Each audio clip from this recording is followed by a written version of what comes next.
Good morning बच्चों। जो पाठ हम पढ़ रहे थे ओणम एक कृषि उत्सव, क्या था इस पाठ में? ओणम जो कि एक कृषि त्योहार है, कृषि प्रधान त्योहार है, इसके विषय में बताया गया है। कहाँ मनाया जाता है? तो केरल प्रांत में, केरल प्रदेश में, केरल राज्य में। क्या क्या होता है इस त्योहार पर, क्यों मनाया जाता है? कि महाबली नाम के एक राजा थे, बहुत ही न्यायप्रिय और दानी राजा थे, परंतु उन्हें अहंकार हो गया था, घमंड हो गया था। तो उनके घमंड को तोड़ने के लिए देवताओं ने भगवान विष्णु से प्रार्थना की। वे अश्वमेध यज्ञ भी करवा रहे थे, ठीक है। तो भगवान विष्णु वामन रूप धारण करके पृथ्वी पर आए और महाबली से उन्होंने 3 पैर भूमि याचना की, मांगी, परंतु उनके गुरु शुक्राचार्य जी ने उन्हें भूमि देने से मना किया। तो किस प्रकार ये जो कथा थी हमने पढ़ी, तो किस प्रकार इसको त्योहार को मनाया जाता है। नौका धावनम अर्थात बोट रेस वगैरह, नाव की रेस होती है वहाँ पर इस त्योहार पर। शताधिका 100 से अधिक नाव चालक एक नाव में बैठ करके नौका धावन प्रतियोगिता को करते हैं। और क्या क्या होता है वो सभी हमने इस पाठ में पढ़ा था। तो आइए अब इस पाठ के प्रश्नों को हल करते हैं, लेकिन उससे पहले यहाँ पर आज्ञार्थक काल दे रखा है, लोट लकार दे रखा है धातुओं में, क्री धातु, हस धातु, गम धातु। तो क्री धातु में एक वचन, द्विवचन, बहुवचन, प्रथम पुरुष, मध्यम पुरुष, उत्तम पुरुष किस प्रकार चलता है?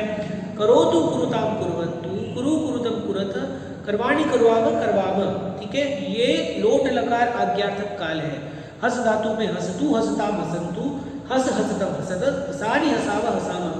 आपकी बुक में है, ध्यान से आप देखिएगा वीडियो को, आगे आएगा बुक में, मैंने उसको रिवाइज करवाया है, याद करना है आपको अच्छे से।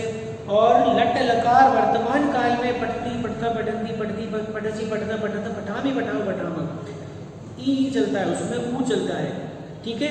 अच्छे से याद कीजिए आप, आपको आगे भी काम आएगा ये सभी, जब तक पढ़ेंगे 8th क्लास तक। और हो सकता है कोई आगे जाकर कुछ पढ़ना चाहे तो ये सभी बेसिक चीज़ें हैं, इनको आप पढ़ें अच्छे से। और आइए इस पाठ के प्रश्नों को हम हल करते हैं। तो आइए बच्चों, अब हम ओणमः एकः कृषि उत्सवः इस पाठ के प्रश्नों को हल करते हैं। देखिए यहाँ पर क्री धातु के लोट लकार रूप दे रखे हैं। इसका होगा क्री धातु के लोट लकार, लोट लकार का अर्थ होता है आज्ञार्थक काल, आज्ञा दी जाती है, किसी कार्य को करने के लिए कहा जाता है, ठीक है। तो प्रथम पुरुष में है करोतु कुरुताम कुर्वन्तु, मध्यम पुरुष में कुरु कुरुतम कुरुत, और उत्तम पुरुष में करवाणी करवाव करवाम। ये आपको याद होना चाहिए, ठीक है, याद कीजिएगा इसको। अब है उचितम विकल्पम चिनुत, केरल प्रदेशस्य प्रमुख उत्सव कः अस्ति? ओणम। अश्वमेधम यज्ञम कः कारितवान्? तो महाबली। सर्वे देवाः कं प्रार्थितवान्? विष्णुं। तस्य शासनकाले का सुखेन जीवति स्म? तो प्रजा। ओणम कीदृशः उत्सवः अस्ति? कृषि उत्सवः। वामनरूपे विष्णुः किम् अयाचत? त्रिपाद परिमितं भूमि, 3 पैर भूमि मांगी थी। ओणम पर्वावसारे कस्याः प्रतिस्पर्धा भवति? नौकाधावनम। महाबली नृपस्य गुरुः कः आसीत्? शुक्राचार्यः। आगे देखिए, ओणम उत्सव कुत्र कदा च मन्यते? कहाँ और कब मनाया जाता है? तो केरल प्रांते श्रवण नक्षत्रे च। महाबली कीदृश नृप आसीत्? कैसा था राजा महाबली? तो न्यायप्रिय दानी च आसीत्, न्यायप्रिय और दानी था। विष्णु वामन रूपे यज्ञमंडलम किमर्थम आगतवान्? विष्णु वामन रूप में यज्ञमंडल में क्यों आए? तो नृपस्य अहंकारम समापयितुम। कौन सा नृप? महाबली। तुम नृपस्य अहंकारम समापयितुम, राजा के अहंकार को समाप्त करने। वामन रूपे विष्णु सह तृतीय पदम कुत्र स्थापितवान? तीसरा पैर कहाँ रखा विष्णु ने? तो महाबली नृपस्य शिरसी, महाबली राजा के सिर पर। शुक्राचार्य कम केन च वारयति स्म? शुक्राचार्य किसको मना कर रहा था? किससे? तो महाबली वामनेन, दूर कर रहा था, तो महाबली को वामन से दूर कर रहा था। अब देखिए, उचितम मेलनम कुरुत, महाबली नृपः, वामनः विष्णुः, कृषि प्रधानः देशः, प्रमुखम आकर्षणम नूतनानि वस्त्राणि, शताधिकाः नौकाचालकाः, ठीक है। अब देखिए, हस धातु लोट लकार आ गया, ऊपर क्री धातु था, तो यहाँ बनेगा हस्तु हसताम हसंतु, हस हसतम हसत, हसानी हसाव हसाम। इसे आप याद करना बच्चों, बिल्कुल ये आपको ज़रूरी है। 2 हस और क्री, ये दोनों धातु आपको याद करने हैं लोट लकार में। अब देखिए प्रथम पुरुष गच्छ गम धातु का, इसमें बनता है गच्छ, गम का गच्छ हो जाता है।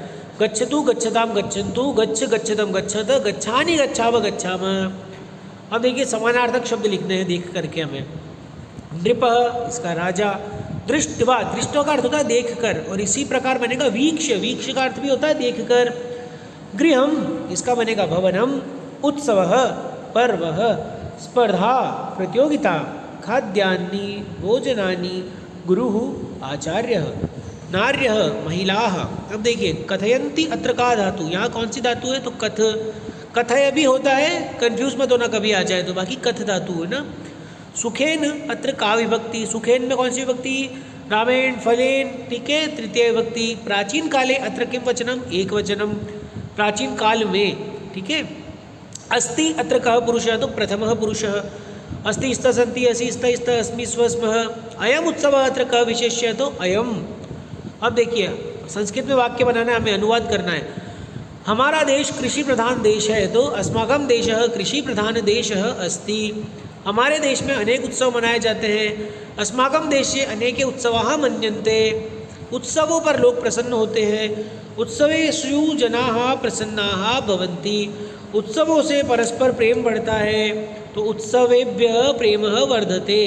आप यही कीजिए, आगे मूल्यपरक प्रश्न भी है। प्रेम भावना विकास भवति, तो हाँ। हृदय उल्लास वर्धते, हाँ।